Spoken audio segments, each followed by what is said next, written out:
All right, there we go. Hi, welcome back to codyTV. I'm Cody. Um, Going to get slightly off topic tonight. Not exactly. It's just I have something I need to talk about, and I hope you'll tolerate it um, because this really bothers me, and I need people to try to understand this. I've been hearing from some people on Facebook and YouTube, the people who think that I am doing my cancer videos just so I can be popular or TikTok famous, whatever you want to call it.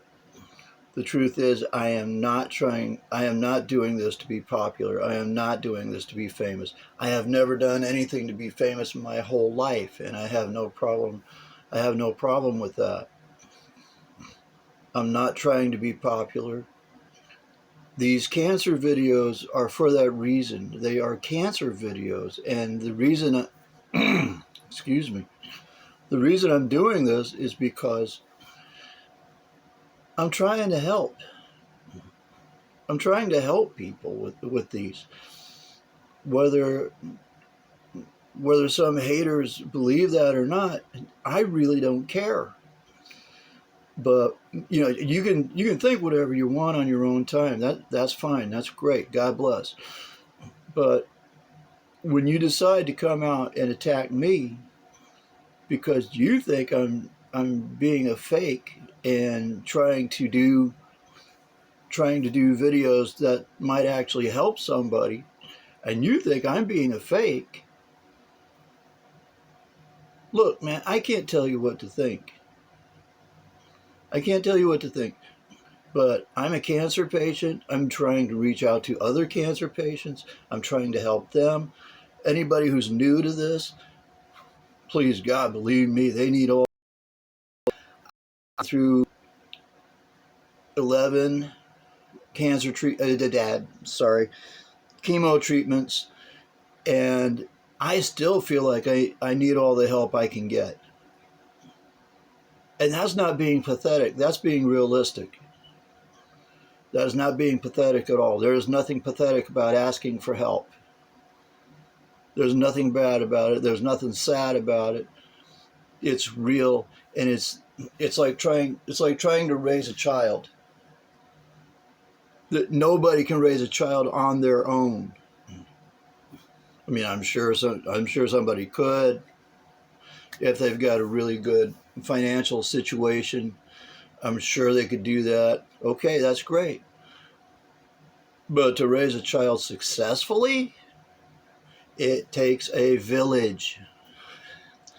It really does. It takes a village, and it takes that kind of support system for cancer patients as well. I have a village on my side. I have people on my side. I hope all cancer patients get to have a support system on their side. I'm not saying that I'm the only person that has a village on his side. I know I'm not. And I know there are plenty of cancer patients that are out there that have support systems, that have villages on their sides. And I really hope that they're really good to them. My support system has been amazing to me. My village has taken care of me from day one. And people that have found out about it and have reached out to me over it, they've been incredible supporters. All of them. Uh, from my sisters to friends of mine from high school that I haven't heard from in 20 years. I mean, I never thought anything bad of them, but I thought, okay, we drifted apart. High school, after when you graduate high school, it's very natural for friends to drift apart or acquaintances to drift apart. It's normal. That happens. It's not anybody's fault. And I just about spit on the phone too. I am so goofy.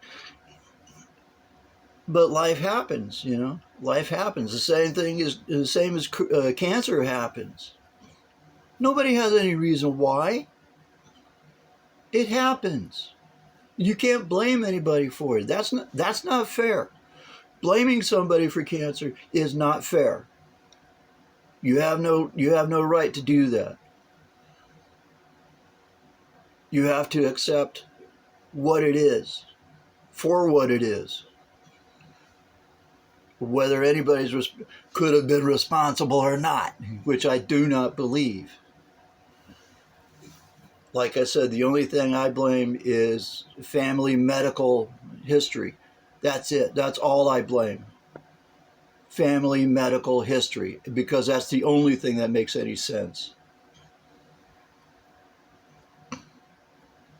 Other than that, I do not blame anybody.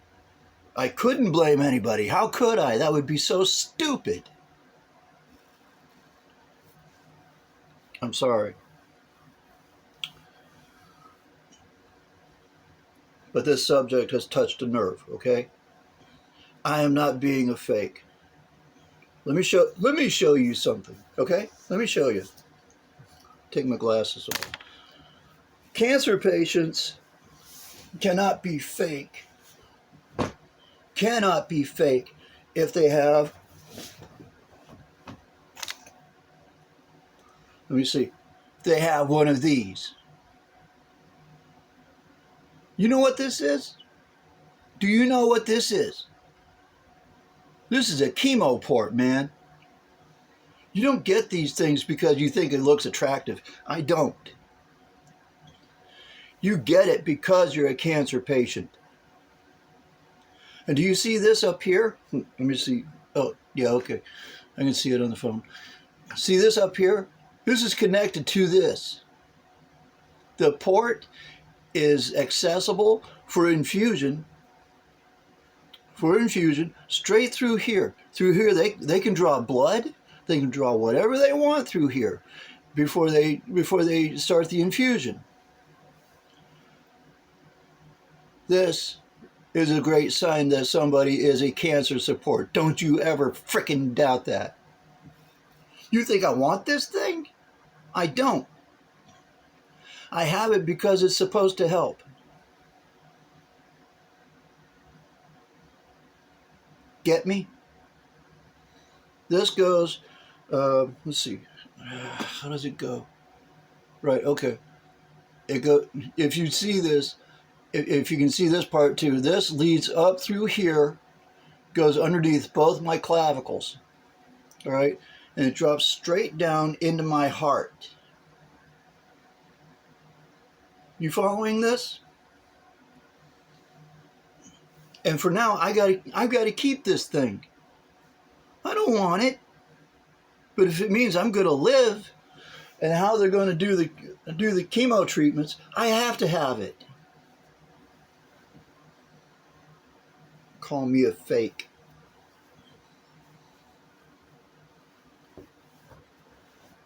Piss me off, man.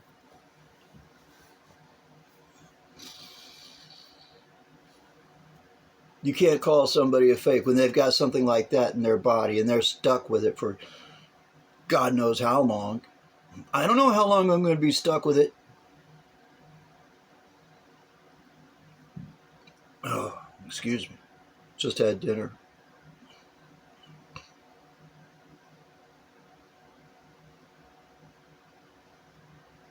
I'm freaking pissed, man.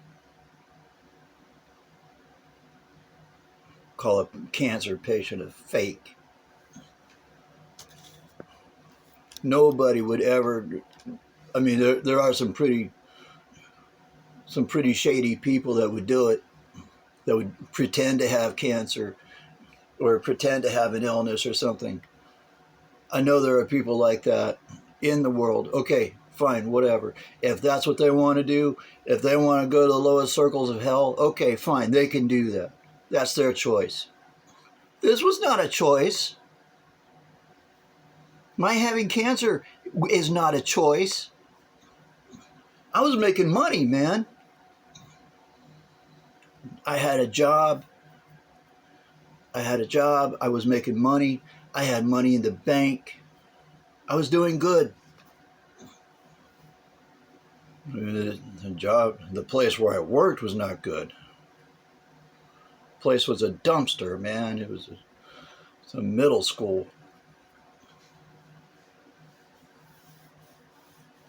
I never had so much bad blood at a place where I worked before.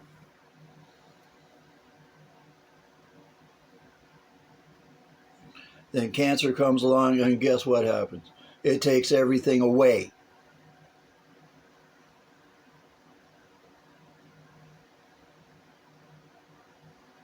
My boss didn't do his job. I got fired for unexcused absences. I still have the termination letter. Okay, maybe I don't have it. My mom might have it. She has a folder. She's keeping all kinds of letters and information and stuff in. Just not a bad plan. But my boss did not do his job, and basically he helped me get fired. Stupid fuck.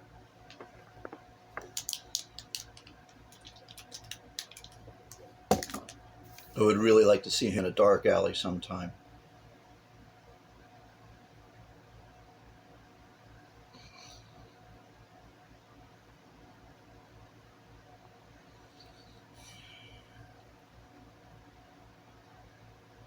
I'm sorry, I am really pissed. Matter of fact, you know what? I can't do this. Good night.